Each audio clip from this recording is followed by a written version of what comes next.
Hello friend, welcome to today's video.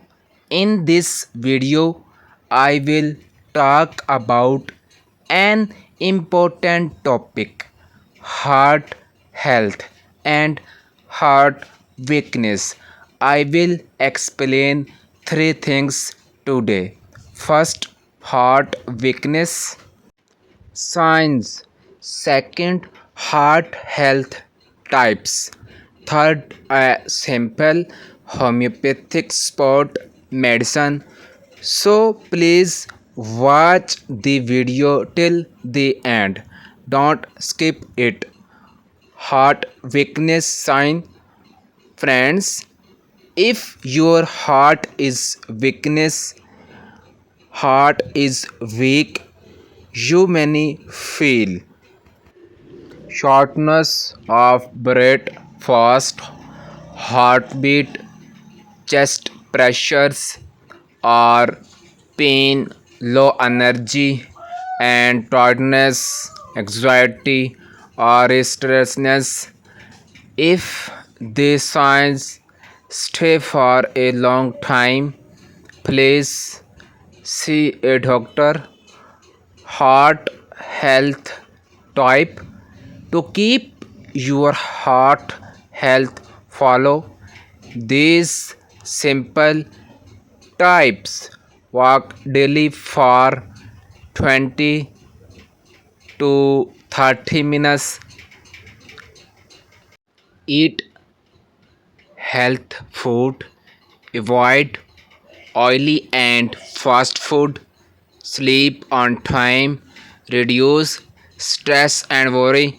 These small habits make your heart strong. Homeopathic spot medicine.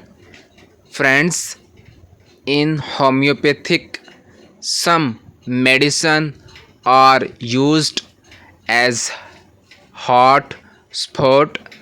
One common medicine is Crataegus homeopathy medicine. It is used as a hot tonic for weakness and low energy. It helps support heart function and blood flow. But remember, do not use any medicine without advice for a professional. Important message: if someone has strong chest pain, very hot breathing, sudden weakness, they should go to the hospital immediately. Final words, friends, your heart is very important. Take care of your health every day. Eat health, stay active and stay stress free. My friend, if you like this video, please like, share, and subscribe. Thank you for watching. Goodbye.